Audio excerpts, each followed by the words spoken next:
ځان بچ وساتي دا حدیثونه دا ترجمه وی غلطه حدیثونه مدان بچ نه ساتي حدیث سره مدان ټچ ساتي نو اتقو معنا دا د وډاریږي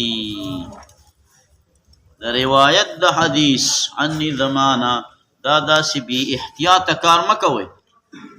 الا ما مگر اغا علمتم چې تاسو به پوهی فمن کذبا چا چې دروغ ویل علی په ما باندې متعمدا فليتبوأ مقعده من النار رواه الترمذی دا حدیث حسن ده لغیره د وجه د غنو طرقنا وکړه او په دې باندې پوره کلام تیر شوی دی چې دا کذب په نبی باندې د اضرار والا او د غیر اضرار والا ټول ممنوع او ناروا دي صدیق اکبر رضی الله تعالی عنہ نه پوښتنه وشوله چې ابا قرآن شریف دیشتمه سپاره کې راغلی ابا دا کومه غیا ده هغه ویل ما تر دې علم نشته تاسو وایي ویل ایا ارزن تقلنی کما زمکه به ما فزان پریدي و ای السماء تذلنی کم یو اسمان په ما سورې او کی اذا قلت فی کتاب الله ما لا اعلم چې کتاب الله کې هغه خبره وکم چې هغه ما ته معلومه نوی تاریخ الخلفاء د جلال الدین سیوطی رحمت الله علیه دا خبره راغسته ده او دغه د کې بعضی مفسرین هم راغسته ده ورواه ابن ماجه عن مسعود جابر رضی الله عنهما او دې ذکر کړی دا چې تقول حدیثان لما علمتم وعنه رضی الله تعالی عنہ قال قال رسول الله صلی الله علیه وسلم من قال فی القرآن هغه چې قول وکړو په قرآن کې برأیه په خپل رأی باندې قرآن کې خپل رأی ذکر کړل رأی باندې ذکر کې ذکر دې د قرآن چې کوم مراد دی هغه ذکر کې حدیث مبارک کې راغلی یاد سلف صالحین نه را نقلی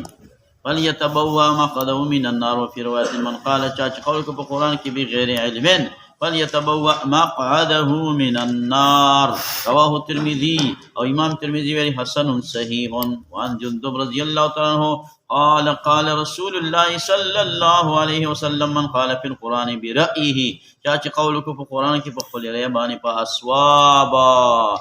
او دې ارسیدلو حق تا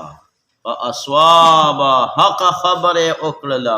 د خپل ځان نه وکړو سم خبره وکړم فقد اخطا دې خطا دې ځکه دا خبره چې کړي د نو دای چټل اٹکل کړي دا کاری ټیک نه دی خبره صحیح وکړه خدا کاری ټیک نه دی دا خدا د نو شو رمیه من غیر رامن یو سړی چې یو ډز وکي ورسای په غنه خباندې کی دی نو دا یو ډز د سی وکړو بل ډز وته تاوه لکنه په زونو لري زیبتی دغه قیدا ولي پاسوابا دې حق ته ورسېدم دې خطا دی دوی مداد چې دا زکه خطا دی چې نن دا ټک ټیک شنو سار له بل ټک وکي نو بیا باغه غلطي بل ورځ بل وکي بیا باغه غلطي دی خو ډاډه شو کنه نو دا کاری ټیک نه دی سړی چې دی نه اړ شور او پکړ ساس کړیو او جړای کول لکه خدای مسلمان ولی ویلو دو مو په دقه زیبانه می ویل مار وختو او خوالاړې مار مېلی لکه غمار په دې خاورو کې سره روان نو د خپل خواب جوړي نو خواب یې د دز دې پورې راغلی په دې سینا وختي او اخوا به اخوا خواب چل شي دا پراټه نو دا لکه په سینه دی او وختي دې چې چلې نه خوړلې نه ولی ډارېږي ولی خپای ویلی خوړلې او چې چلې نه ما خدا لارمي خواخانه ده دې کړه نو مساله دا د مولا صاحبہ دا کار مې د خوښ نه دی ټیک د چې دا صحیح خبره وکړله هغه صحیح وختله اټکلي علم خو نور نشته خو بیا هم دا خطا دی په دې سند کې سهیل بن ابي حزم دی متکلم فيه راوي دی ها احمد بن حنبل او نسائی دواړه وایي متکلم فيه دی او دا حدیث ضعیف التقریب په 259 کې ویلي دي چې دا حدیث ضعیف دی دا راوی ضعیف دی سهیل ابن ابي حزم وعن عمرو بن شعيب عن ابيه عن جدي قال قال رسول الله صلى الله عليه وسلم ابو هريره نے المراء جګړه کول په قران کې دا کفر دی رواه احمد دا حدیث صحیح دی جګړه کول په قران کې دا کفر یعنی کفر د دینه جوړیږي د جګړو کولو نه. یو قرآن شریف یو شان ته راکاږي بل شان ته راکاږي او قرآن د قرآن سره دغه کوي دا جنګوي، نو دا ښه کار نه دی. که دې راتلونکي روایت کې به راشي. عن عمرو بن شعيب نبي جده رضي الله تعالى عنه قال سمع النبي واولد رسول الله صلى الله عليه وسلم قوما يقومون يتدارؤون في القرآن یو بل دي کې ورکولي په قرآن کې ویل دسې دی بل ویل دسې نه دی دسې دی. وقال انما هلك بشک هلاک شوي دي من كان قبلكم بهذا په دې طریقې باندې قرآن کې جګړې شروع کړې دی. وهو کتاب د الله تعالی بعض لرا ببعض په بعض باندې یو آیات د بل آیات سره ټکراو ثابت کو. او بشک نازل شوی کتاب الله تصدیق کوي بعض لري بعضن بعضی، نو تاسو تکذیب مکوئ بعض لري په بعض باندې. هغه چې تاسو پیږي په هغې باندې فقولو قول کوي په هغې باندې، او هغه چې تاسو جاهلان یاستئ په هغې باندې فکیلوه اسپارئ هغې لره الی عالمه خپل عالم ته، هغه خپل عالم ته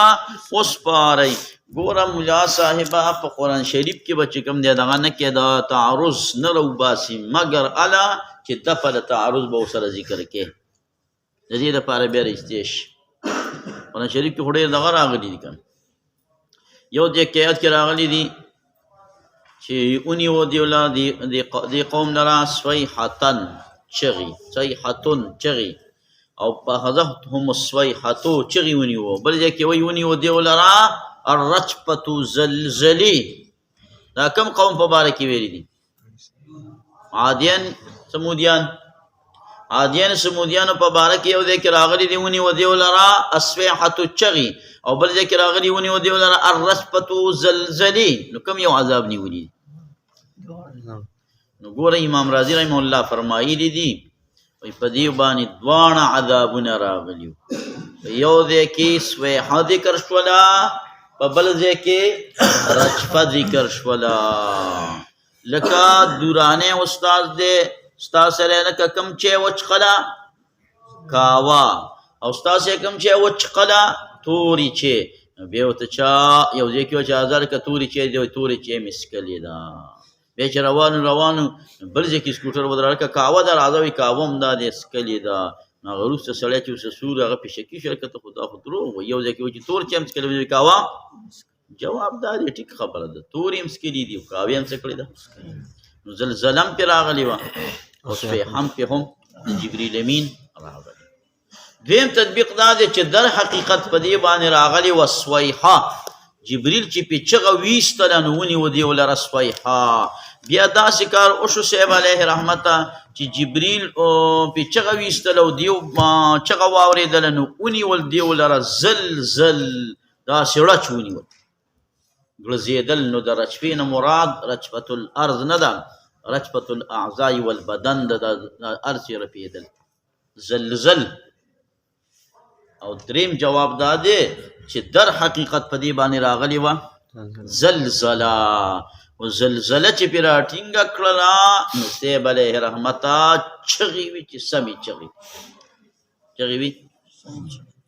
یو څو کاله وړاندې که ستاسو فکر ته راځي یو زلزله راغله نو لږ یې راټینګه کړه نو د خوشه ګاونډ نه دې ټیم کې چغې وال ښه دي ښه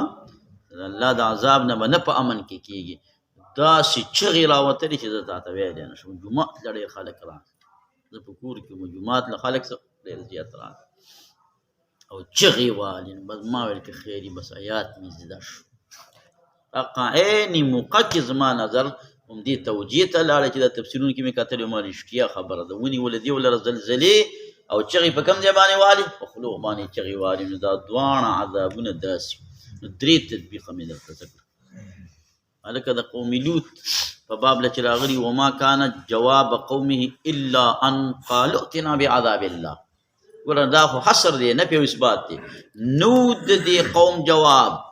مګر صرف دا ائتنا بعذاب الله ائتنا بعذاب الله. او بل ځای کې وایي فما کان جواب قومه الا ان قال اخرجوا آل لوط من قريتكم انهم اناس يتطهرون. نو د قوم جواب مگر صرف دا ټکی چې د لوط علیه السلام ملګري وشړي یو ځای کې وایي نو جواب مګر صرف دا و، بل ځای کې نو مګر صرف دا و. دا خو حصر دی، یو ټیک کېږي دواړه ټیک کېدلی نشي. ظاهره کې خبره مونږ کوو. حصر خو دې ته وایي چې ته نه دی اسکلی مګر صرف یې کاوه، بس صرف یې کاوه ټیک شو، بل یې نه دی اسکلی، نه دی اسکلی مګر صرف یې تورې چې صرف نو دواړو کې خو حصر نشي راتلی. نو تعرض رالی په ظاهره کې وکړه که د پله تعرض دا ده فما كان جواب قومه بالنسبة الى لوط، په نسبت سره لوط علیه السلام. لوط علیه السلام ته د دیو صرف دا یو جواب بل جواب نه و چې ائتنا بعذاب الله، ته چې دا عذاب کې ری ولکه، ته چې دا عذاب کې نو را ولکه، نو دا ګد او دا میدان معنی سره چې ته دا عذاب راوستلی شي که نه شي. هغه د دوو کسانو جګړه وه، دا یو کس د دې ونې نه لږ لڼ و، دا بل وله لږ اوږد. هغه یو ورته د بدقسمتۍ نه پې دباو وکویل، دا خوله دې ګوره ویل وا، هغه کوم چې د ونې نه لنډ و هغه ته یې وویل، او هغه سم بې مرچکې هغه به په دې نوکو ودرېدې، د خپو په دې نوکو به ودرېد او دا خوله بیا د دې دباو والی خولې له ورورسوله په یو ساو ته لګېدلی. نو معنا دا ده چې دا امر خو نه دی چې لکه اجازت دی وی وه برکتي به شي، دې لپاره ورته وایي دا امر د تعجیز دی چې لکه دا کار ته کولی نشي. نو ائتنا بعذاب الله کې د دې مقصد دا و چې ته د دې نه عاجزی ته موږ باندې عذاب راولي ته یې نشي. وما كان جواب قومه بالنسبة فيما بينهم، خپل ما بین کې یو بل ته وکتلې اخرجوا آل لوط من قريتكم، ګوره دواړه ټیک شو که نه شو. دا یو بالنسبة الى لوط على نبينا وعليه السلام، او دا بل بالنسبة الى القوم بالنسبة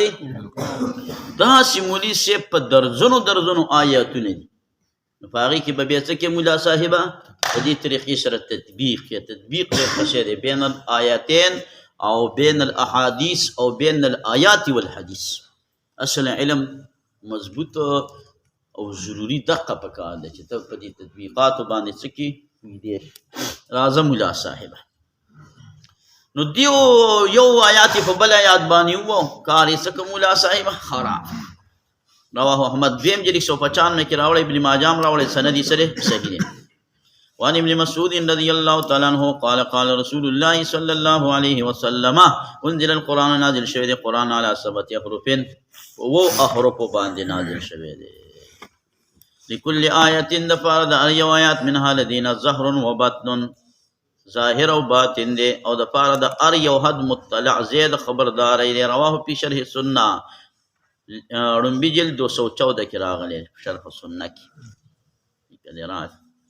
او حدیث د حسن درجه. دا حدیث چې دی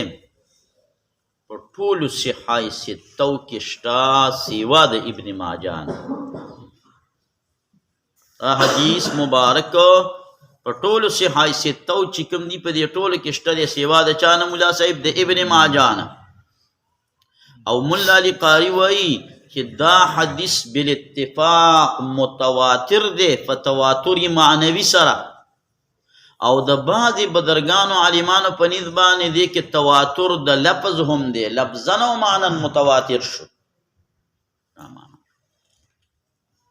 دا حدیث مبارک پا دی الفاظو داتا چی واوریدل دے یویشت صحابہ کرامو نرا نقل دے، یویشت صحابہ کرام ہر یو د رسول اللہ صلی اللہ علیہ وسلم نا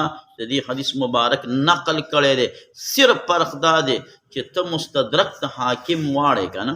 پاگی کی دویم جلد 243 صفحہ یا پا دی بل حساب بانی 2884 نمبر حدیث را واڑے. نو آگی کی دا راغلے چی نازل شوی دا قرآن علی ثلاثت احرف دے دی سبت و احرف پا دے بانی آگی کی علی ثلاثت احرف راغلے.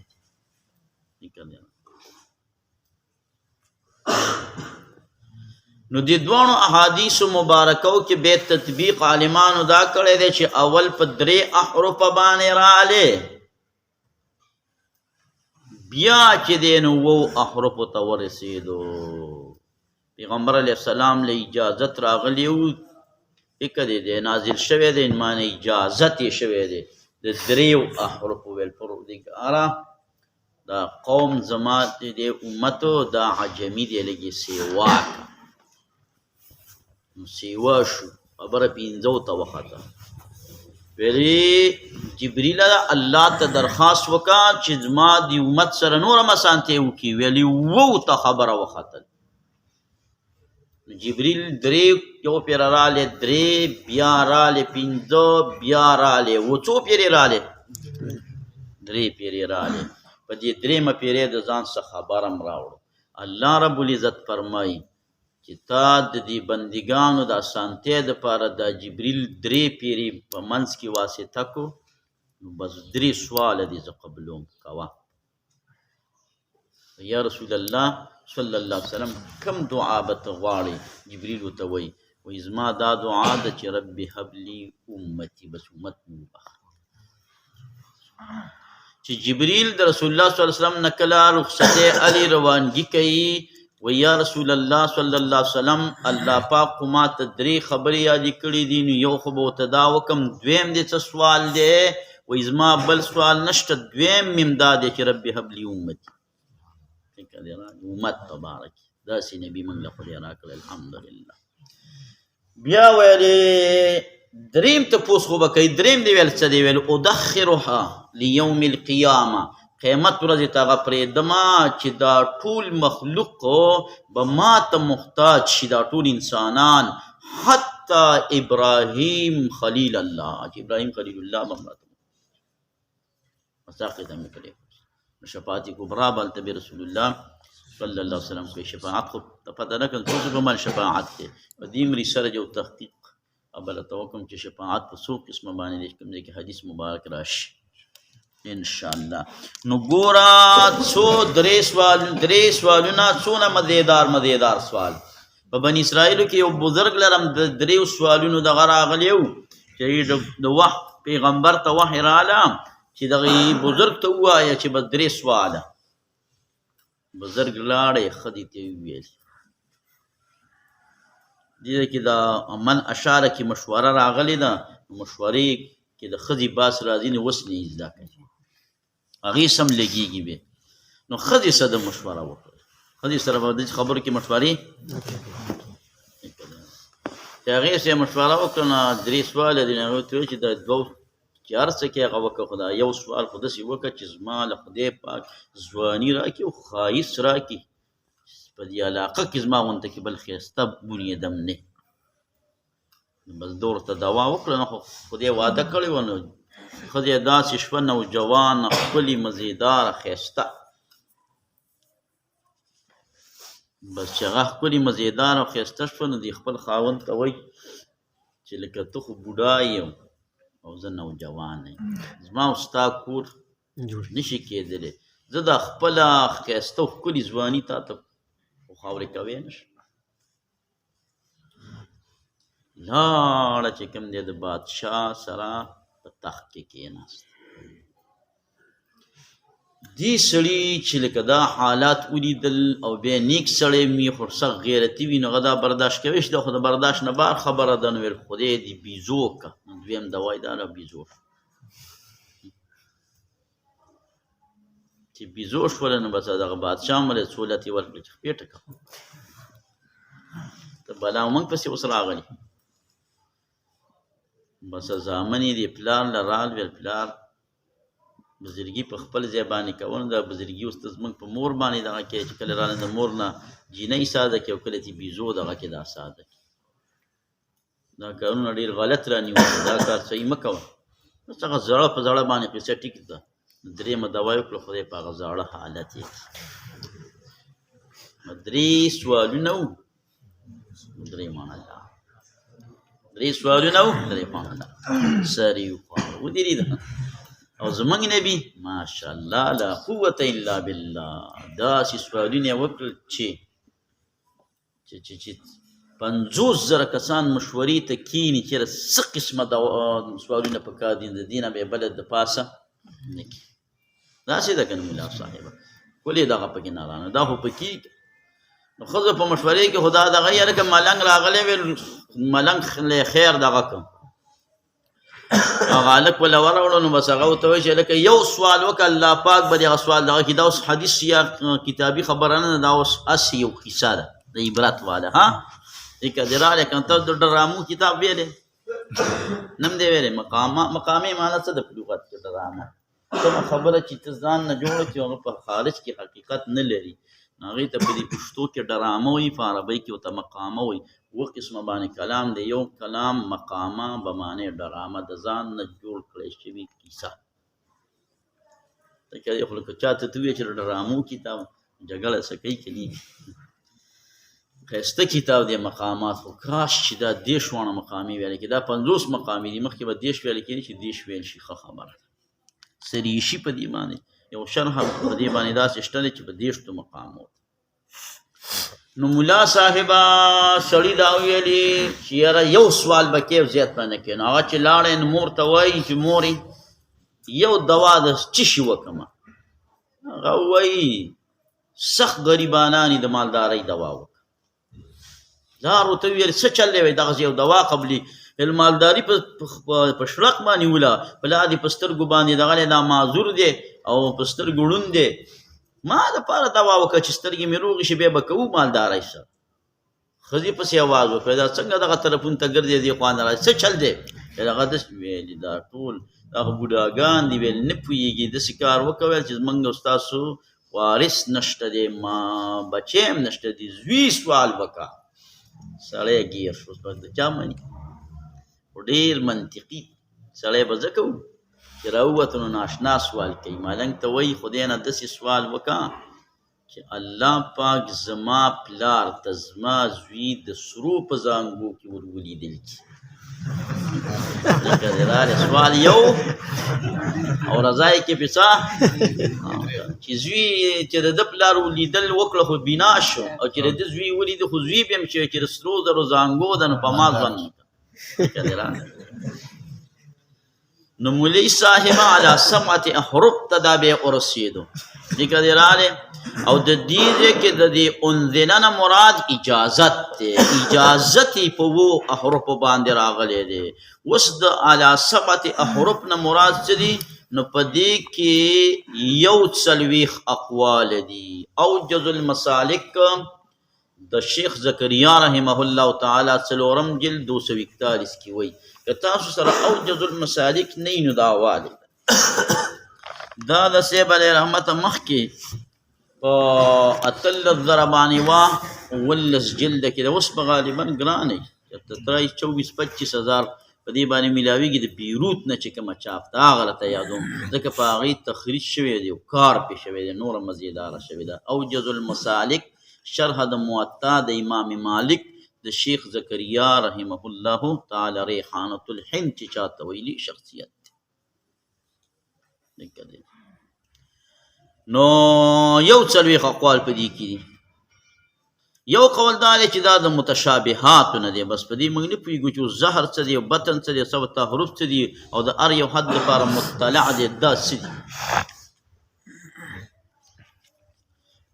دویم قول دا دی چې د دې نه مراد دا دی چې تادیة المعنی باللفظ المرادف. تا ته دا اجازت شته دی چې لکه هغه الفاظ د قرآن ته ونه وې خو داسې الفاظ مبارک ووایې چې د هغه معنا ادا کوي، دا جایز دی. هغه معنا ادا کوي دا جایز دی. مثال دې ورکړی دی لکه اوس ته وایې قل یا ایها الکافرون نو د دې په ځای داسې ویلی شي چې قل للذین کفروا، داسې ویلی شي قل لمن کفرا، قل لمن کفرا. نو لمن کفرم ویلی شي، للذین کفرون ویلی شي او قل یا ایها الکافرون. او دلیل په دې معنی دا دی چې عبدالله بن مسعود رضی الله تعالی عنه دا روایت دغه نه رانقل دی که نه هغه یو سړي ته قرآن شریف ویلي نادره نو هغه سړي طعام الاثیم دا یې نشو ویلی دا به هغه دا به ویل طعام الاثیم هغه به ویل طعام الیتیم دا به ورته بیا ویلي چې ډېره وسې هم پې وکړله او د هغه نه زده کېدو. عبدالله بن مسعود ورته وایي اتستطیع ان تقول طعام الفاجر؟ فقال نعم طعام الفاجر. فافعل بس ته په دا ځای داسې ته طعام الاسیم په ځای باندې وایه طعام الفاجر ټیک دی خدا دې کې کلم اجازت وی نشته دی فتح الباری کې حافظ ابن حجر رحم الله فرمائی نهم جلد 27 صفحہ کی لكن الإباحة المذكورة لم يقع بالتشحي بل ذلك مقصور على السماع من الرسول او صحابه یا د رسولنا کم د صلی الله علیه وسلم نه کم د غراغلی نو هغه بدلوي شي د ځان نه تکم الفاظ بدلولې لنه دا مراد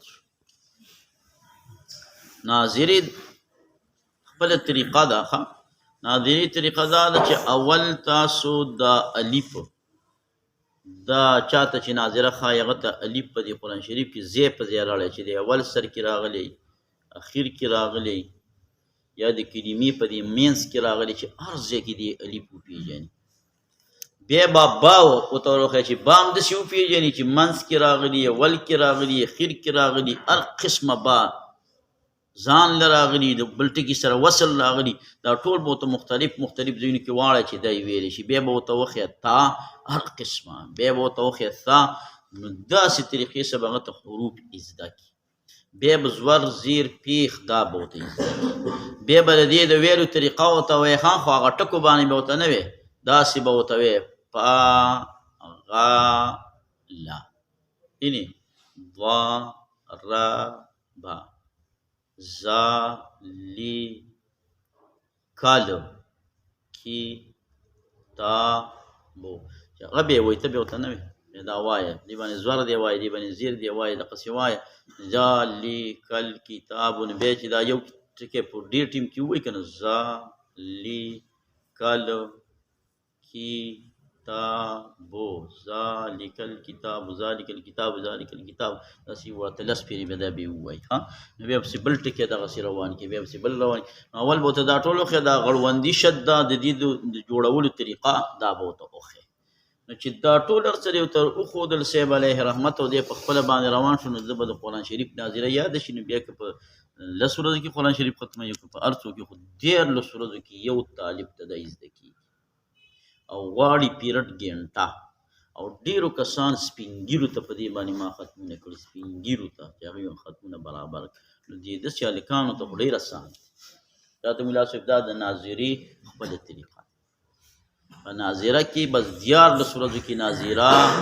دا موږ ډېرو خلکو ته زده کړې د الله دې قبول کړي او وسب انشاءالله د الله په توفیق باندې لکه په 14 ورځو کې ناظره ښودی شو دا یو کس ته یو ګنټه لګي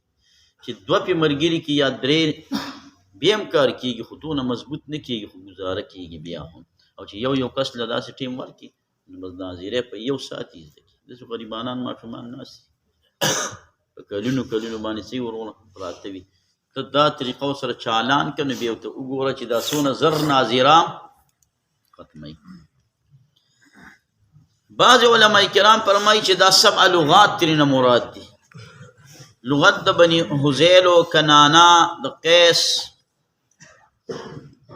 د تیمور رباب د اسد د قریش وغیره دا 7 احرف نه دا مراد دي بعض علماء کرام فرمایي چې د قرائت نه 7 مشهوره متواتره قرائات مراد دي شاه ولی الله رحمت الله علیه فرمایلی دي چې دا 7 احرف چې کوم راغلي دا د تحدید د پاره نه دی بلکې د تکثیر د پاره معنی دا ده چې دې کې ډېر دغه راغلي به هر حال او په دې حدیث مبارک کې یو څلوېښت دغه دا اقوال دي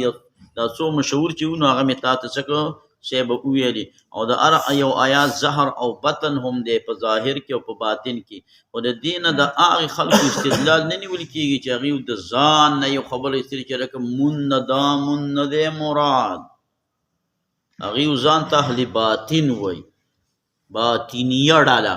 وای د مون نه مراد نه داسې چل دی د زکات نه دا زکات نه دی مراد داسې نه د الله د شریعت نه خلاف خبرې به کوم ځای کې نه راوباسي د هر حد دپاره ظاهر باطن دا معنا ده چې په ظاهر کې ظاهر داسې په باطن کې هغې کې یو خبرې ته اشاره وي هغې کې یو خبرې ته څه اشاره وي نو هغه باطنیت نه دغه دا مراد دی لکه دا به زیاتر تاسو ته میلاو شي د حضرت نبی سے په تفسیر کې بیان القرآن کې هغه بیا د دې آیاتونو کې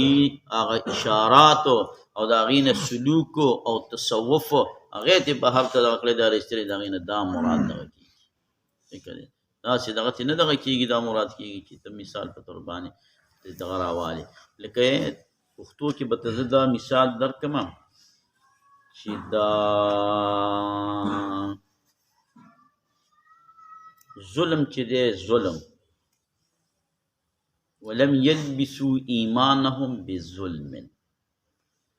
هله به انسان مومنی چې د خپل ایمان سره ظلم نه یې ګډ کړی خپل ایمان سره ظلم نه یې ګډ کړی که چا د ایمان سره ظلم ګډ کو نو بس کافر شو او جهنم ظلم خو انسان په خپل ځان خو موږ ټول ظالمان هر انسان په خپل اندازه کې څه ناڅه په ظلم کې دی اینا لم یظلم موږ کې صحابه کرام موږ کې کم یو دی چې ظلم یې نه دی کړی نو اوس دغه ځای کې د ظلم نه مراد څه دی شرک دی شرک څنګه مراد دی مولوي صاحب دا لم یلبسو ګوره دې کې په باطن کې د دې کې نو ته اشاره ملاوي چې نه یې ګډوډ کړی د ایمان سره ظلم دا ما سره کاسه ده او د پیو ډاکه ده یا د پیو نه نیمه ده او ستا سره چې دی طیب علیه رحمته کاوه در سره ده نو تا ته څوک ووایي چې دا کاوه د دې پیو سره ګډه وډه کا تا هلته دا کاسه کې په بله کاسه کې کاوه واچوله نو دا کاوه زما د دې پیو سره ګډه وډه شوه تا بل چینک ته واچول نو ګډه وډه ده کله ورسره ګډه وډه کېږي چې دغه کاوه راوړي او په دقه لوښي د دې پیو کې ور واړې بېشکه چې اوس د پیو سره څه شوله ګډه وډه شوله نو لم یلبسون اوس دا خبره معلومیږي چې داسې ګناه ونه کړي داسې ظلم چې هغه د دې ایمان سره یو ځای شي دلته په دې زړه کې اووه طبقات دي یو طبقه ده په هغه طبقه کې څه پروت دی ملا صاحبه هغې کې ایمان پروت دی هغې سره د دې ګوتې دا رګ هغې له رسېدلی دی د دې ښي لاس د دې ګس لاس تعلق هم د زړه سره شته دی خو هغې طبقې سره نه دی دا یاد ساته ملا صاحب یعنې موبایل راواړه چې بېرته در وښیمې د دې ګوتې کې چې کوم رګ دی نو دا د زړه هغې طبقې له تللی دی چې کم طبقه کې ایمان پروت دی اوس داسې ګناه چې وشي چې دقه ځای له لاړ شي لکه وایي کبر یې وکړو کبر وایي هلته لا نړ زړه نه تاو راتاو شو خو لیکن هغه طبقې ته رسېدلی نه دی هلکه وایي دې انسان بدعت وکړو نه دی رسېدلی وایي پلانکی راګیر کو داسې کوترې که ظلمنې وو وایي دا هم دړه نه دا ګناه تاویږي خو هغې پردې له نه دی ورغلی هغه لوښي له نه دی ورغلی چې کوم لوښي کې ایمان پروت دی هو هلکه وایي العیاذ بالله شرک یې وکړو کفر اوه قضیې ته ورسېدو بس هغې کې یا ایمان پروت دی یا شرک او کفر پروت دی او ایمان مستغني دی چې کفر او شرک هلته ورلی ایمان ته وایي لاړې دا خو هغه ځای کې ګډ شو ایمان ته لاړ نو ګوره داسې ګناه په کار ده دغې نه داسې ګناه مراد ده چې هغه د ایمان دغې لوښي له ورځي د ایمان لوښي له بله ګناه نه ورځي سوا د شرک او د کفر نه ولم یلبسوا ایمانهم بظلم دلته د ظلم نه شرک ولې مراد دی لم یلبسو پې دلالت ورکوي نو دا اوس باطل دا څه شو ملا صاحبه باطل شو باطن او ظاهر اذا جاء نصر الله والفتح هلکه پیغمبر صلی الله علیه وسلم د څه دپاره راغلی دی دې دپاره راغلی دی چې کله چې د اسلام فتح حاصله کي او اسلام غالب شي اسلام غالب شو فتح راله ټول خلک په دین کې دا شاملیږي چې رسول علیه السلام کوم کار له راغلی نو هغه به اوس کې ځي به بیا اسلام کار ختم شو نو چې کار یې ختم شو بېرته بیا الله غواړي که نه بیا غواړي کیسه ده فکر دې راغلی هلکه یو میلمه دی او ستا سره کار دی نو هغه راغلی دی د چا له د دراني صاحب له راغلی دی دغه دی دا واده دی نو ما ته ته وایي چې لکه واده بس ختم شو نو ته په انتظار کو چې میلمه به درشي که داسې خو مې ته نه دی چې میلمه درځي خو چې واده ختم شو میلمه راغلی سره دی واده لري مولوي صاحب اذا جاء نصر الله نه د رسول الله صلی الله علیه وسلم د وفات به په دې طریقې باندې څه کېږي معلومیږي. راځه وعن عبد الله بن عمر رضي الله تعالى عنهما قال قال رسول الله صلى الله عليه وسلم علم الصلاة علم دلیل آیات محکمه یا سنت قائمه یا سنت چې قائم وي یا فریضه ده چې عادلتون برابر وي د دې سره انتاس احکام وي چې برابر وي د کتاب او د سنت سره. د کتاب او د سنت نه به رښتینی د کتاب او د سنت نه به رښتینی کده فقه تا یو مسله د قران نه راويستا لکه ما تاسو ته ویل چې په دې کې اشاره ده وفات د رسول الله صلی الله علیه وسلم ته یا مې ته ویل چې د ظلم نه مراد شرک دی نو دا څنګه دی لکه نه په کتاب نه په آیات کې دی او نه د آیات نه بار دی. ځینې کله خلک وایي که دا وایي داسې خبره ده نه خو نه په کتابونو کې شته او نه د کتابونو نه بار ده نو نه تې بار ده او نه پکې په ظاهره باندې ښکاري. فریضة عادله وما كان سوا ذلك فهو فضل دغه یو زیاتي شی دی زیتی دا ما چې تاسو ته زما خبره ټیک شوه لګونه قرآن شریف احادیث او فقه دا اصل علم دی. دا ملا صاحبه اصل علم پکې چې کوم دی دقه دی اصل علم په دې دریو علومو کې ځان ښه دغه کې دا ماهر کړي. وعن عوف بن مالك الاشعري رضي الله عنه قال قال رسول الله لا يقص الا امير قصه بنا بیان مگر امیر یا مامور یا مختال نو امیر خو خدای چې بیانې او مامور خو خدای بل ته ویل خدا خیال ګرای د پاره چې څو قصص بیانې چې کزما په تقریر پکې په اوچت ښکارش ته پکې داسې عجیبه قصص کومه بیانوم نو دا خیال ګر خشه نه دی ټیک ده. په لاره کې مرائن ریکار راغلی په بدل د مختالن کې. ونبي هريرة رضي الله تعالى عنه قال قال رسول الله صلى الله عليه وسلم من ابتيا چې پتو تورکه شو بغیر علم په غیر علمنا کان ای به اسم ګناه دغه علامن په چا باندې ابتا هو چې پتو ورکړي ودتا انا کتا یو غلطه پتو چاله ورکړه ناروا دی ولا روا نو غب ګناګار غریب نه پیدو غریب خو نه پیدو او په دې کې چې کوم دی دا صورت د مسلې دغه کدا دا ورسې علیه رحمتا مسله پکې دا واوره چې د دې محمل کم ځای دی دا هغه ځای دی چې سائل پتا اعتمادي چې دا مولي صاحب دی او دا مفتی صاحب دی د شریعت نه خبر دی نو چې ته بیا کوم فتوا ورکړي او ته په دې فتوا کې نه خطا شولې غلطه دی ورکړه ګناه ستا ده هغه غریب معذور دی. او که سائل د داسې چا نه تپوس کړی چې اسې د خبرې لی خپې اوبو ته کولې چې راشه بس دا خو داسې یو ملا دی چې پوره پوه نه دی او اټکل جواب ورکوي مولي صاحب دا څنګه چل دی هغه وایي دا ټیک دی روا کار دی باب سره که کار وشو فتوا ماته میلاو شوه اوس په دې باندې زه د ګناه نه بچېږم ما ته خو پته ده چې دا سړی په دې خبره باندې ماهر نه دی او ما له ده نه دا پوښتنه وکړله پوښتنه به د هغه چا نه کېږي چې هغه په خپله په مسله باندې سړی ملا صاحبه ماهره دی. ومن اشاره چا چې مشوره ورکړه علی اخي په یو ورور مسلمان باندې چې لاړ شه پلان کې دی تاله ښه دی یا تاله پلان کې دکان ښه دی یا تاله پلان کې روزګار ښه دی بامر په یو امر باندې یعلم او د تخفت ده چې ان رشد د مصلحت فی غیره په بل کار کې دی فقد خانه په تاخیر سره د خیانت وکړه د هغه سره مشوره چې چاله ورکړي سمه مشوره به ورکړي. مشوره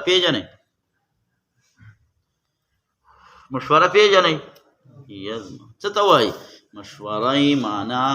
دا ماخوذه ده د شرط العسل شورا فکر دې رالی دغه د شاتو والا چې هغه کوم کور جوړ کړی تاسو ته څه ویسئ ګبین دې شاتو ته هم خلک ګبین وایي چې شاتو ته د شاهد نوم اخلي نو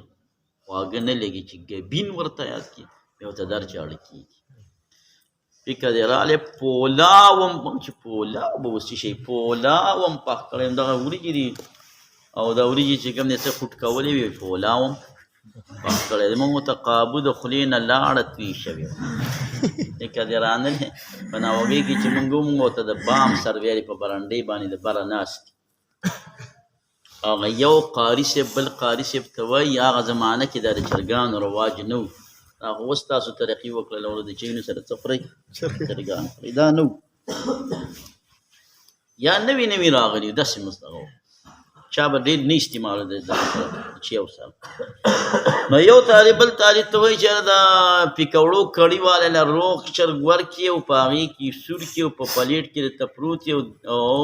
چای ورسره ته اچولي او خورې زما پیسې دغه ټایم کې خیال شو چې زما مخې ته کتاب و دې خبرې ته مې چې دا کوله داسې مې ته خیال وکړو نو دا درته حقیقت ویم د یو د خولې نه م لاړه وڅڅېده د بل د خولې نه م لاړه وڅڅېده فکر دې راغلی نو پولاو درته یادوم د خولې نه م لاړې ونه څڅي کتابونه به بیا دغه شي لامده شي نو پولاو هلکه هغې ته د سړي زړه ډېر وشي چې وریجې ورته یادې نو وریجې د چا دونه اړه نو ګبین څیرې کول او د هغې نه ګبین شهد را ایستل د مشورې خپله لغوي دقه معنا څونه ښکلې معنا د مولي صاحب د مشورې دا د شرط الاصل شورن نه ماخوذ دی او رسول الله صلی څه فرمایي وایي المشورة حصن من الندامه و امان من الملامه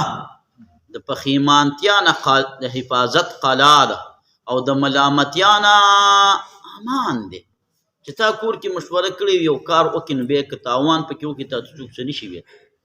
مشوره شوې دی او که نه بغیر د مشورې دې وکړو او تاوان دې وکړو نو بیا به دې سیخي راسي طبراني یو روایت را نقل کړی دی رسول الله فرمایي ما خاب من استخار ولا ندم من استشارا چا چې استخاره کړې ده نو دا به نامراده نشي او چا چې دی صاحب علیه رحمت مشوره کړې ده نو دا به په خپل کار کې پښیمانه نشي نامراده څه چې مشوره دا استخاره کړي استخاره کوي اللهم اني استخيرك بعلمك په دې کې مستقل راځي 2 رکعاته مونږ کې به بدوا وي خوب لیدل پکې ضروري نه دي خامخا دي خوب لیدل نو شین یا سپین دی ولې د شامي کې راغلی دا کار بیا وکړه سور یا تور نو بیا هغه کار مه کوه او که داسې سمدس یو کار راشي دا موبایل په 1000 روپۍ الي یاره چې ویل م کوای نه لمه نو بیا به ډایرکټ کوم دغه کې د استخاره کې نو اللهم خیر لي واختر لي دا په حدیث کې راغلی دا 2 مسنون استخارې دي او نور هم پکې بزرګان خپلې طریقې دغه کوي دا ښیي که نه دا یو طریقه لکه دا زده کړي بسم الله الرحمن الرحیم دې زمانې ودرېږي سبحان الله والحمد لله الله سبحان الله والحمد لله الله نو دې اخیره کې که لا راتلله 2 پیرو کې لا راله په 3 پیرو کې 2 پیرې لا راله نو دا کار د نه کول فکر دې راله او که په اخیره کې سبحان الله یا الحمدلله راتلله نو دا کار بیا څه دی ملا صاحب دا بیا د کول دا یو تجربه ده فکر دې راله بس الله پاک ته ځان سپارل دي ها نو مشوره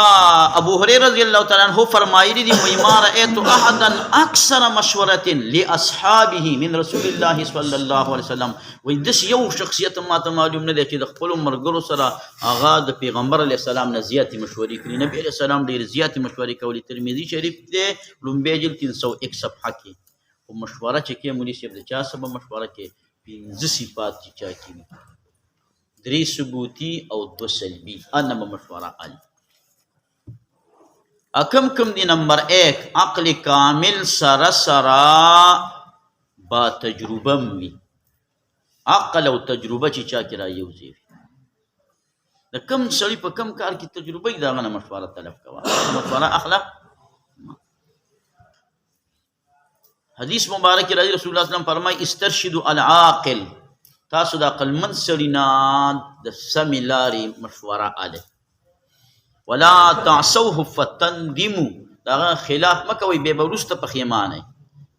دا خطیب بغدادي دا روایت راوړی دی ابو هريره صاحب نه نقل دی فیض القدیر کې مناوی راوړی لومبي جلد 489 کې نو ګوره عاقل سره د ښځې سره مشوره نه کېږي په ښځې مشورې باندې قصه تېره شوله که ښځې سره مشوره نه کې هلکه ولې به د ښځې سره مشوره نه کې عمر فرمایي خالف النساء فإن في خلافهن البرکت د دیو په خلاف کې برکت پروت فیض القدیر د مناوي اوس خو نن سبا ټول قصه چا د ملا صاحب ښځو ته دغه بار به سړي سره ته ایجاب او قبول وکړي خو چا کور ته لاړې نو بس قصه بېرته صحیح ملا صاحب قصه بېرته فیض القدیر د مناوي دا روان دویم صفت دا چې دیندار او متقي سړی وي ښه رسول پاک صلی الله علیه وسلم فرمایي من اراد امرا فشاور فيه امرا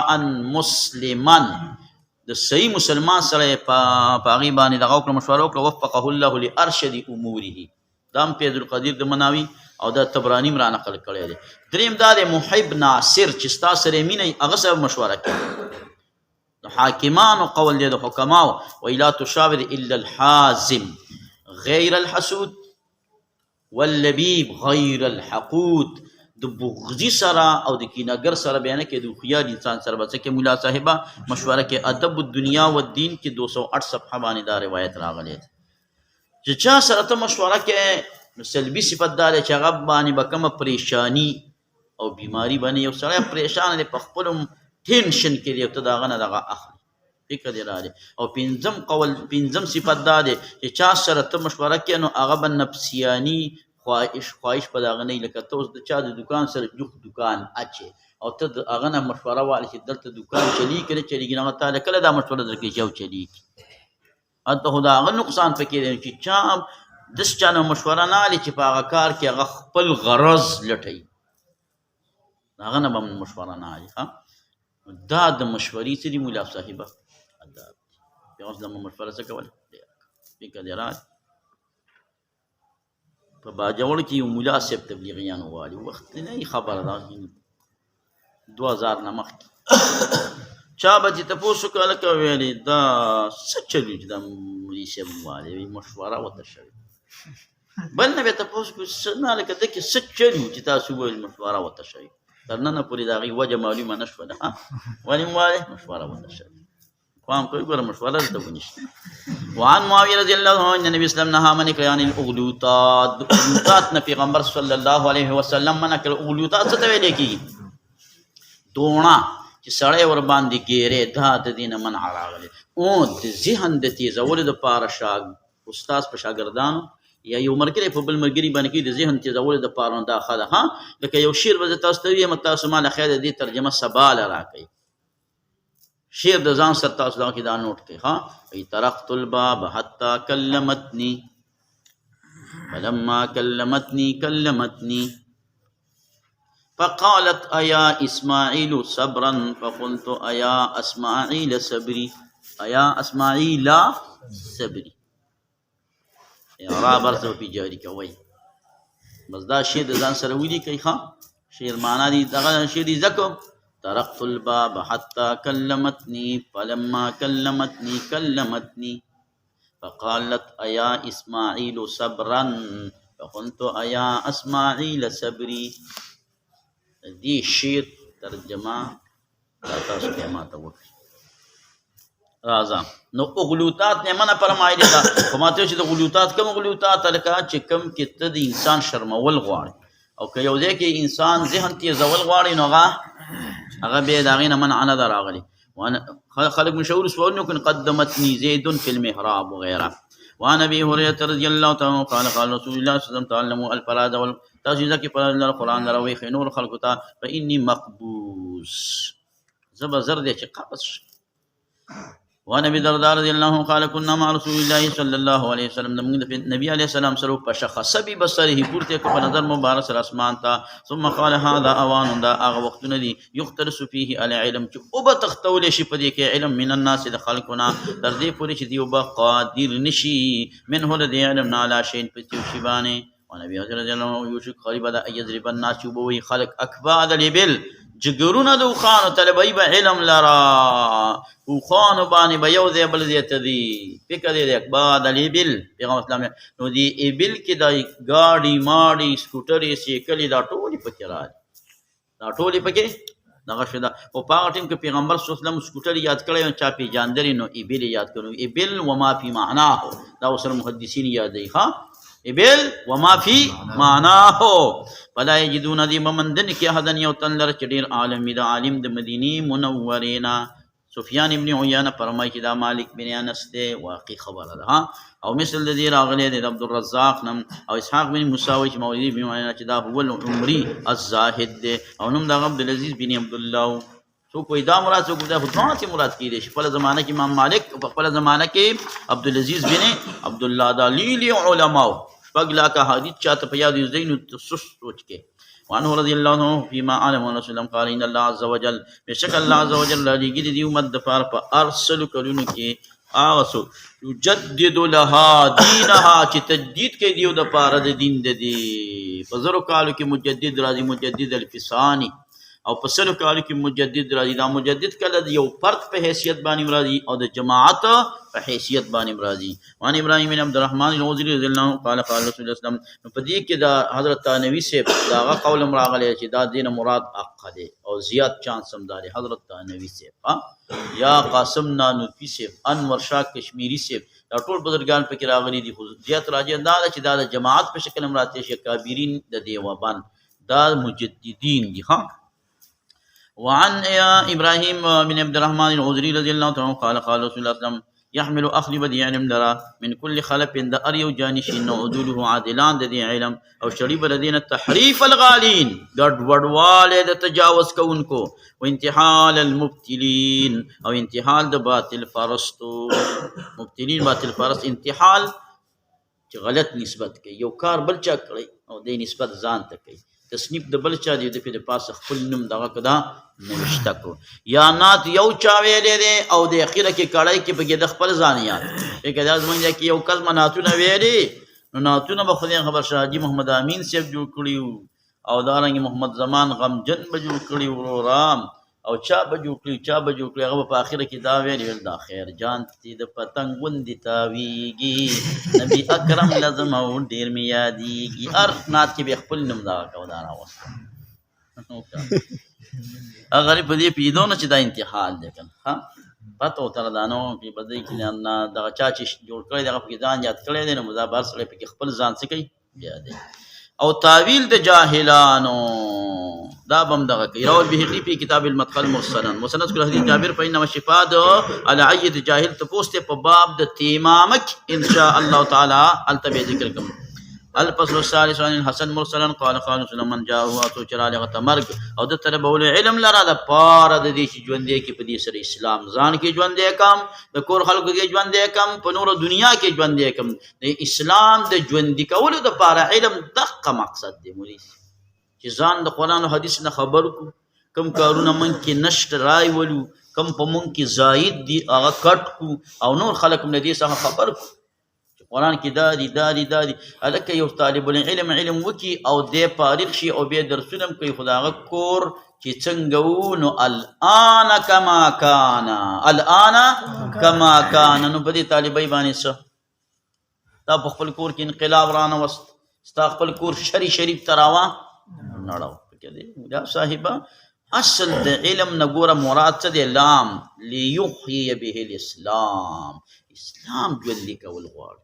مقصد دا دی ګوره نفس علم مقصود نه دی علم خو یا حجت استاد پاره یا پتا باندې نو هغه په مونږ باندې چې جوړ شي خدای مکه نبی به موږ سکو لږ علم او ډیر علم دا به کېږي مونږ لږ علم هم ډیر دی قسم دی چې ډیر دی او چې عمل پي او ډیر علم هم لږ دی ټیک دی چې عمل ور باندې نه اصل مقصد دا چې دا عمل دا ځان کې دین دا وصل په بل کې دارد چې څه ته ویل کېږي دارد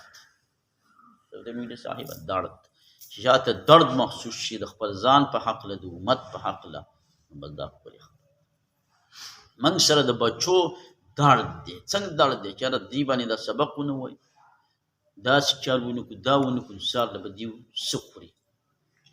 او بچو له چې کم دي چرتا پاوچې غټم او بچو له چې دې سه بلای رحمت الله زیادات پیدا کړ خپل کور ته پیدا کړ په دې سوچ فکر کی کړه نو دې سوچ نه زیات سوچ دې خبرې پکار دی چې دې بچو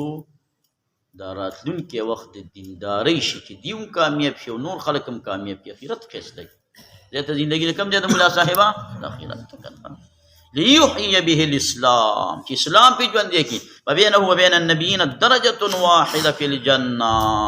هغه یو درجه تاسو درجه ده چې درجه ده هغه د نبوت والا درجه ده خو ډیر اوچته ولې ګوره مولوی صاحب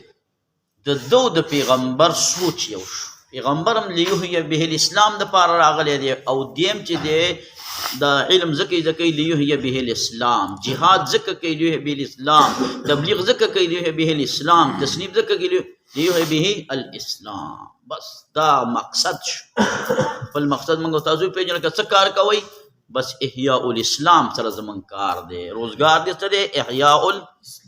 چې رښتیا دغه چې په ځان کې ژوندي کول په رشته دارانو کې په خپلو خپلوانو کې په دې ټولو خبرو باندې نکیر کول چې کوم د شریعت نه خلاف دي ودونو کې څونه بلاګانې په دې مړو کې څونه بلاګانې دا ټولې خبرې هسې په ژوند تېرولو کې څونه چې کوم دی دغه دي وروره د دې خبرو کم از کم دا دل خو سړي څه مخصوص شي که چې ما له ډنډه په لاس راله زما خو دې په ذوالجلال قسم کې دا یو خدم زما نه باد ته راوځي دا برابر دي مارکېټونو کې به زما نه وګرځي اوس هم چې ګرځي لکه زما په مزغو چې د پاسه ګرځي دقسې بیا بد ګڼي چې دا ښځې کوم بار ګرځي دا زما په دې مزغو باندې یاد مې دا جبر راوتې په دې جبر هله خپه ږدي بس هم پې نه بل کېږي د مخې له راځي ته به دې ځان بچې ته به دې ځان څه کوې بچې ایا میا خو د من نه څه شي د ملا صاحبه تلې په دې کوڅه کې چې روانې وي که نه په دې نو ټول کوڅه به یې نیولي خو زه سرکته کوم ور روان یم چې نږدې شمه ټیټ په خپله خوښ دا خو تا باندې راخېږي د پاسه لکه لاره کې شریعت حکم داد دی چې ښځه به دونه لاره پسې جوخته ځي د حضرت عمر صاحب بیانا ده چې د دې دیوال څه به جامې لګي د دې لاره کې کیسه نشته غاړې ته به ځي هغه ستا نه ټول لار نیولې ته پې ور روانې نو څه به کې ځې به کوم خوان به دغه ټیټ په ورته بیا د باندې ورسېده او کار څنګه چلو شي خو احتیاط هم کوئ ګوره دې کې بیا ملامت همیشه دپاره سړی ګیر به بیا تی ګیر به بیا ګناه به د ښځې او ګیر به تی دا هم یاد ساته ګزاره به کوو خیر دی خو لکه مقصد دا دی چې لکه د شریعت نه چې خلاف څوک ګرځي د شریعت نه خلاف څوک سود کوي د شریعت نه خلاف هر څه کوي چې زما او ستا مازغه خو پې دړدېږي که چې دا کار ښه نه کوي دا کار ولې زما او ستا سکوټر دی څوک پې کلي وباسي خو څه ورته ویلی نه شو نو دا زموږ پړه خلی کې پړه بدې لګي خو څه به ورته ویلی نه شو نو دقه رنګ د شریعت نه خلاف کارونه زموږ نه دي خوښ ليهوي الاسلام فبين وبين نبينا درجه واحده في الجنه وانه مرسلا قال سئلت رسول الله صلى الله عليه وسلم عن رجلين فبرد دو سړو چې هغه په بني اسرائیل کې یو دغه عالم منځ کو مکتوبه صرف فرض مسره کار فرض مسره د سنت او غیره دا مراد دي فهم عبادت دا فرضي عبادت بیا کو او بیا بکې ناس تعلیم به ورکو خلق ته الخير الدين والاخر دا بل يصوم النهار ويقوم الليل ايهما افضل يا رسول الله فقال اسلام فضل هذا العالم الذي يغت من كي مكتوبه وبيكيني تعليم خلق ته خير على العابد الذي يصوم النهار ويقوم الليل كفضلي على ادناكم لکه ما پریت پتاس کې پادنا دا چې څنګه متيقن دی او تاسو منلې دغه رنګ د عالم فضیلت او عابد باندې او منی دا متيقن او یقیني دی وانا علي رضی الله تعالی عنہ قال قال اسلام نعم الرجل الفقيه في الدين سخ سړی دی پوهه په دین خدای پاک چاله پوهه ورکړي که څوک محتاج شي احتیاج راشي دته نفعا نفع ورکړي بل ته احتیاج راشي نو نفعا احتیاج دې ته نه وایي چې ستا نه تپوس وکړي په غیر د تپوسه به خلک محتاج دي مولوي صاحب عوام ټول محتاج دي چې زموږ او ستاسو نه سم بیان د قرآن او د حدیث واوري او په هغه لار باندې روان شي څو هغې زموږ نه اورېدلي نه نو بیا به په دې تقریرونو کې هم ډېر احتیاط د دې خبرې پکار دی چې د کومو خبرو ضرورت دی چې سړی هغه دغه کې دا وکړي اوس په دې وفاق کې داسې بدلېږي را بدلېږي که نه ټولو کتابونو کې باندې کلام روان دی د تفسیر بیزاوي د دې په دې باندې مدارک کې دی شي راشي لس سپارې والا څه راشي مدارک کې شروع قیاس بیوغ او شفا اخو یویستل د هغې په دې باندې به کنس په هغه څلورمه درجه کې څه کېږي دا خبره اترې په ډېرو کتابونو باندې خبره اترې څه دي ملا صاحبه روان دي شرجامي هم دغه کېږي دغه ډېر دغه بلاش خو مونږ وایي که داسې یو کتاب هم پکې راشي چې امامت به څنګه کې او وعظ نصیحت به څنګه نو دا ډېر اهم دغه دی فکر دی راغلی امامت به څنګه کې او وعظ او نصیحت به څنګه په امامت کې مونږ او تاسو ډېر ژر خفه کېږو یو سړي بې ادبي نه کړي هغه بیا هغه پوهېږي نه هغه مونږ بې ادبۍ باندې څه کوو ور واړو نه پوهېږي فکر دی راځي د پیغمبرانو چې دا ګړی او بزید سره ولیدي نو حکمت ولا علماو عقل ته دغه کړی ذکر کړی دی چې دا ګړی څاروي مر یو خوا بل خوا منډې وي او دی بېرته واپس لارې ته سیده کوي چې دا دغه انسان کې راشي چې خلک به خوا دې خوا کېږي خو ته بیا لارې ته څه کوې ملا صاحبه سیده کوې نو دا ټولې خبرې پکې راشي نو احتیاج دقې ته وایي که تا نه تپوس کړی او که نه دی کړی خو چې هغه خلک کومو مسلو ته محتاج دي چې هغه مسلې هغه ورته بیان کړي نفعه او که استغنا نه شان هله ده نو اغنا نفس په خپله دا په چا پسې منډې نه وایي چې عجیز دی فکر دی نه په خپله په چا پسې منډې نه وایي چې عجیز دی کله ناکله یو سړی تا نه تپوس هم دی کړی غوږ هم نه ږدي او ته ورته لګې مسلې ورته بیانې هم د هغې مسلو بیان اوس نن سبا چې دا کوم دغه په رواج کې راغلی دی دا ډېر مسنون عمل دی په کار دی چې خلکو باندې ډېر اثر هم وکړي او په ډېر ښه ځای کې باب الموعظة عند القبر لکه دی امام بخاري په باب یې ښودی پیغمبر اسلام په دې ځای کې بیان کولو خلق به داسې یو هغې ناست یو هغه حدیث کې دا راځي کأن علی رؤوسهم الطیر دا کې د سر خلکو په سرونو مرغان دي که دی یو څادر پرې واچوي لعمهم په یو کې به ټول راجمع کېدل داسې صحابه به ناست دي هغه د قبر والا بیان ته فکر دی اوس د قبر ستب دی کې بیان کوه نو دا درې څلور کسان یې اوري او نور هغه ځای کې څه چل کړی خپل گپ شپ یې را دغه کړي دا د دنیا هغه غټ غټ باسونه یې رانیولي نو چې دې خو د سړي نه چار چاپېره قبرونه یي او په دغه ټیم کې هم د اخرت ته توجه نه لري نو څه به نو اوس په ته دا بیان زه ځکه نه کوم چې هغې وینا اوري نو په هغې په شړق وله دا کم دوه درې څلور پنځه چې درته ناست وي به دا ډېر دي دې ته کوه دې ته څه کوه بیان کوه بس هغې ته په چاپ کې مو دغه مقرر کړه په نسیم منسیانې وګرځه اوس پر علاوې خدای دې ورته هدایت وکړي جنت پې تنګېږي نه وإن استغني عنه أغنى نفسه وعن اکرمہ رضی اللہ تعالیٰ عنہ ان ابن عباس رضی اللہ تعالیٰ عنہما قال فرمائی حدث الناس بیان کا وخلق کل جمعة اریو افتک مرتن انکار کنو فمرتين او کزیت کنو فثلاث مرات او ولا تمل للناس ومستلک وخلق لرفدی قرآن بانی وزد مندنکم تاج تاج راشی قوم توغی پر حدیث کی من حدیثیم او بیان کے پاغی بانی او قطع کی پاغی بانی خبر داری فتمل لهم تستلی کی غیو لرا لیکن چپشا کله چې امر کی تا ته فحدثهم وهم يشتهونه اد دي اشتها لري او وګوره سجع مکوه من الدعاء لدعاء سجع په لغت کې د کنتري आवाज بټټ قرقر ته وای او په اصطلاح کې څه ته وای لکه حرف روي د حرف روي سره برابر ول دې ته سجع په دعا کې نه کې پښتنه الکه یو دعا د پیغمبر پاک کې سجع کړی دی وای دا خو سوچ سے جوړه کړی نه د هغې نه منع راغلی داسې الفاظ به ته په سوچ نه جوړې لکه ته به دې دعا ته سوچ کې چې دا دوا مې قبولی شي غافله والا دوا نه قبلیږي دعا چې کې جهري دعا دی خلکو ته نو دا تصور به کې چې زما دې زړه نه خبره دلته راله اوس یې په خوله زه بیم دې ځای نه به کنیکشن جاري ساتي ها یا الله مونږ ته هدایت وکړي د زړه نه به دا خبره دلته راولي په تصور کې په دې ځای باندې خلکو ته نشر کې هغې به ورباندې څه وایي امین وایي د غافل لاهن انسان دعا الله تعالی نه قبلوي موسی علیه السلام چې ورغلی هغه شپونکي دعا کوله داسې دعا یې کوله لکه زما په اختیار کې وي ما وله دا قبلوله وحی راغلی زه د بندګانو نه ښه خبردار یم دې په دې ژبه دوا کوي هو قلبه لاهن فی الغنم زړه نه یې تپوس وکړه زړه یې په ګډو او بزو کې څه دی رفتار نو دقه دعاګانې دغه کېږي دا قبلېږي بل دعا کې چې دا لاسونه ونیسي ځان دی ځای کې دا واقعه داسې ملګري سره چې هغه نه تنګي چې کله دا لاسونه دردونه شروع کړي لکه ستړي شي دا لاسونه ستړي شي دقه ټیم بیا د دعا د سره مناسب د قبلېدل دعا اوږدې دعاګانې دغه کې قبلې دا چې ته روانې نو یو ځای ته ورسېږي نو کله زر کله پس د الله پاک فیصله راشي چې بلکې دې بنده خو ډېر اوږده دعا وکړو دی نه بعد چې دې څه وایي قبلومې نو چې څه وي نو بیا قبلېږي نو نظر وکړه سجدة من الفجر فإني عهدت ما معلوم کړی رسول الله صلی دغه اصحاب لا یفعلون ذلک هغوی به دا کار نه کول دا مذکوره ټول یعنې په قرآن به خلک نه ستړي کول او چې خلکو به خپله خبره ونده به پکې خپله خبره په منځ کې نه دغه کوله دا شاملوله ځینې کله د خلکو ضروري خبره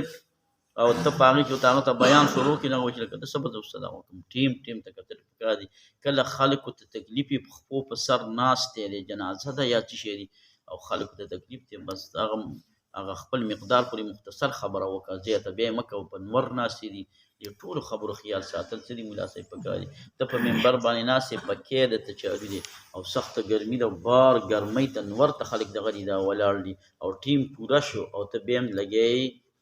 خوند له مسلو درکړی 5-6 منټه پسې نور هم ولاړی هغه کسانو خیال ساتنه پکار که هغوی د قرآن او د حدیثو اورېدلو ته تنګ شي نو ګناهګار به شي نو دا ګناه ذمه د ګناهګارول چا وکړي کار دې خراب وکړه د ټولو خبرو خیال ساتل پکار دي انسانانو به خیال ساتي مقتدیانو به خیال ساتي په دې منځونو کې به خیال ساتي او اکثر د تاسو امامانو کې دا مسله د ملا صاحب اول په ما کې ورپسې په تاسو کې چې ټیم خیال نه ساتي زمونږ یو دغه ډب غریب آباد ته زمونږ یو ملګری امام یو پیره نه په کراتو مراتو هغه په کمره کې ناست یو پنځه منټه به ورته هغې انتظار وکړو چې سره وګوري استاد جي به راونوته نو جمع به یې وکړه. چې جمع بیا وکړله نو دوا به وشوه، خلک به را روان نو دی به دې ټیم کې د کمرې نه راووت. اخه ویلې جمع وشوه څو نو ویل کېږي به نه، ویل کېږي به نه، ته اوس نه راوځې نو به جمع به نه په ټیم باندې ولې جمع نه کړې؟ که چې زه مقتدي شم، لکه زه امام ته ما ته انتظار سختېږي چې زه به هره ورځ درته 2-3 منټه انتظار کوم، فکس ټیم ته ورځئ، دې سره جمع غټئ، دې سره قوم کې دغه نه وي. ښه موږ او تاسو مثال د اوښ جوړ کړو، نو ښه دی د میخې نه، میخه چې کوم کور له راولي نو هغه دې خلکو ته وګوري، دا پسې مشهوره ده، رښتیا نه ده، خو دا مثال دی. ښه نو دې خلکو ته دا به ما وساتي که نه، دا به ما وساتي. او اوښ چې کوم کور له راولي هغه خیال وکړي چې زه به دا خلک وساتم، خدمت به وکړم که نه. چې ته امامتۍ له لاړې دا سوچ کوه چې زما نه به دې خلکو ته څه رڼا د هدایت فکر او سوچ د اخرت څه دړ به ورته میلاو شي که نه. موږ او تاسو دا سوچ کوو چې د امامت کې پیسې لږې دي او د امامت کې دغه وعدې الله کړي. ها وان واصل بن اسقا رضی الله تعالی عنہ، واصل بن اسقا دا مشهور صحابي دی، د غزوه تبوک نه مخکې ایمان راوړی دی، بیا د تبوک غزا هم وکړله، دا اصحاب صفو کې داخل دی. صفه پیژنئ؟ تاسو څوک تېر یاستئ که نه؟ نو که لاړئ نو بیا به وپېژنئ. ښه د رسول الله سلام ته چې سلام وکړي او په کومه ګیټ باندې وځي بیا داسې راتاو شي که نه، داسې دې ګس طرف ته، نو دلته یو دروازه ده باب جبریل، هغه د مازدیګر د مانځه نه 40-45 منټ د دغې بانک نه مخکې دا دروازه کولاویږي. هغې ته خلک په انتظار داسې ولاړه وي، هغه شرطي والا ته کله ووایي چې ځئ خو څوک دې نه ځي، که لاړ که هغې وشړي بېرته واپس به راشي.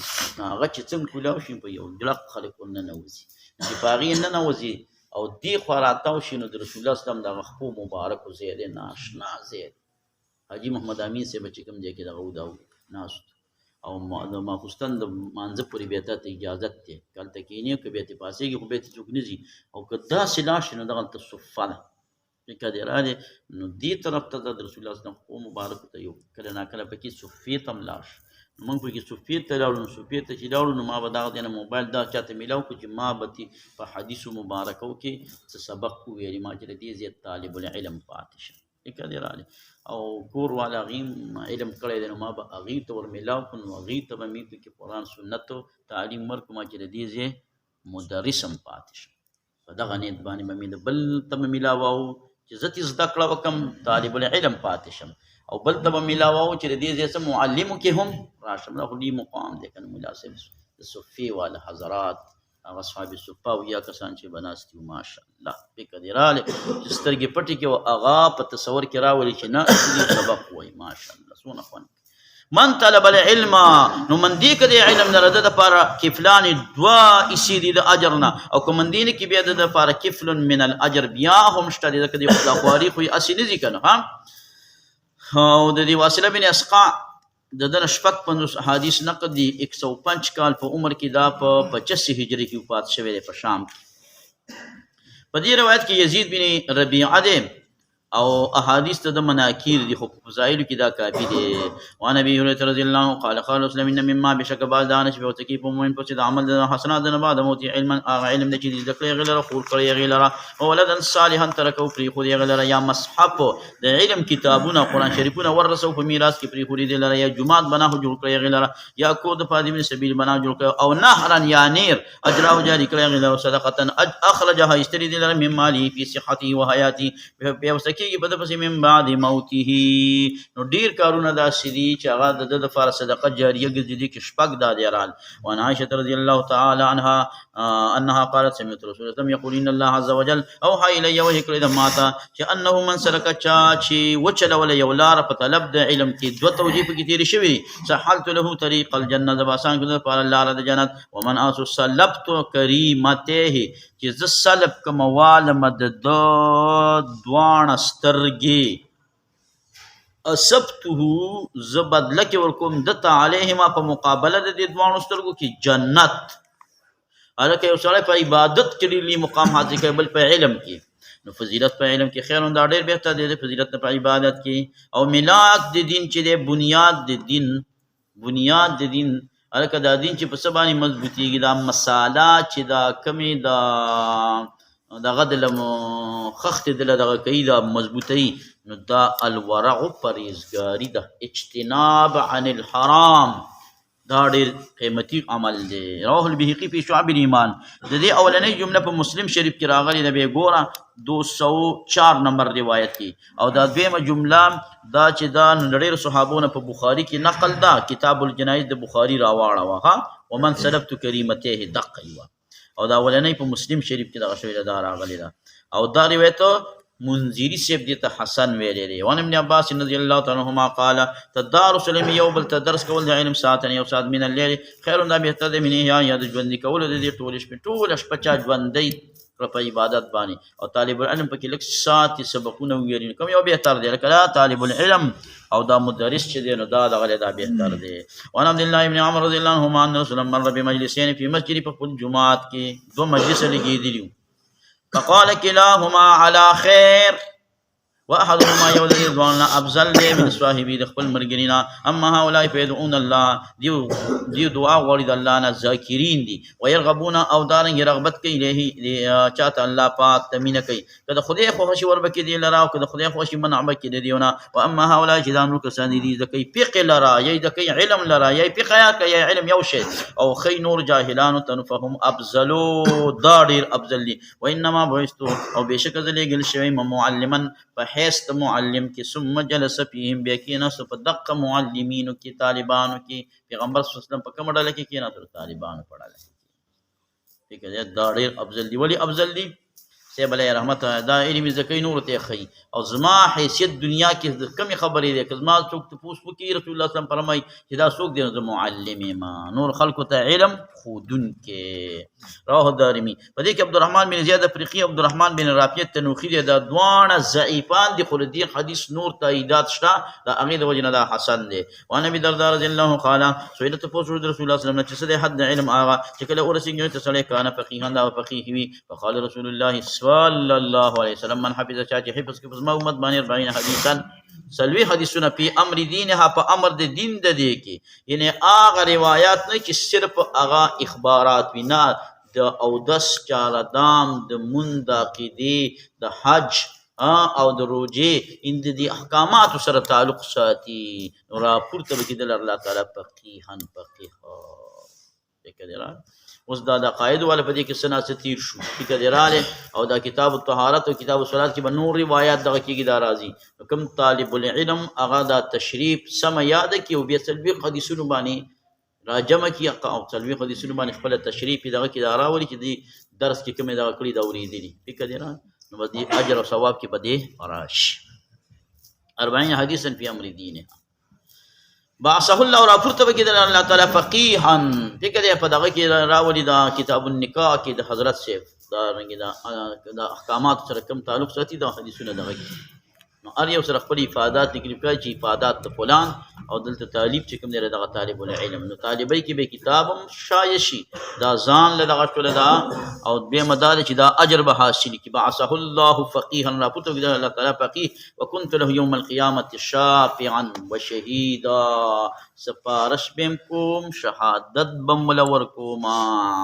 د دې روایت چې د 14 سندونه دي د 14 صحابه کرامونه او ټول ضعیف دي، ټولو ضعیف دي. په امام نووي او مولا علی قاری دی ته حدیث ته حسن لغیره وای. او بل دا چې دا په فضایلو کې ضعیف حدیث دغه دا کافي فکر دی رااله. نو دا تنقیح الروات په لومبي جلد او 55 صفحه کې وایي چې الحديث طرق بالفاظ متقاربه وكلها لا يخلو من مقال، اما بالنظر الى مجموع طرقه فحسن لغيره. دا د امام نووي قاله امام نووي والملا لقاری دي دوانو ویل تنقیح الروات من بیجل 55 صفحه کې وایي. نو حدیث ته حسن لغیره مرتبه ده، په دې باندې عمل پکار. ډیرو بزرګانو ال40 لیکلي، ډیرو بزرګانو ال40 او چې تاسو پښتو کې یا په اردو کې ولیکئ شرح او ترجمه سره ولیکئ بیا به ډیر پیدا کوي. اکثر عالمانو لیکلي لکه په غیر د شرح نه، تاسو هغه بلاشي سره د شرح نه، نو بیا په دې دغه کې خوارشي خلک دغه نه مسایل زده کړي، نو ډیر د پیدا خبره ده. شفاعت به ولدل رسول الله صلی الله علیه وسلم کې شفاعت پیغمبر اسلام به څو ځینو کې شفاعت کې ولي سي. یو للاراحه من الحول، دا تحقیق مو ډېر کتابونه راجمع کړی دی په شرقایت کې هم ویلی دی او دلته هم واورئ صاحب علیه رحمت په نور کتابونو کې موږ وایو چې شفاعت په څو قسمونو باندې کېږي دې اقسامو ته چا اقسام په کوم کتاب کې زموږ د علم مطابق نه دي رسولي موږ د ډېر نه راغونډ کړي دي للإراحة من الهول وتعجیل الحساب پیغمبر اسلام به د حساب د راتېزولو دپاره چې زر وشي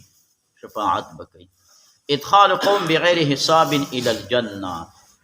او یا زر کسان به د پیغمبر اسلام په شفاعت باندې بې حساب بې کتاب جنت لځي او یا زر کې به ار زر سره او یا زر کسانی وی لږ نورې سیوا کا نو وی د ار یو سره به او یا زر کسانی وی جی لږ نورې سیوا کا وی درې حسیات من حسیت ربی عز وجل خدای به دې درې موټي راډکوي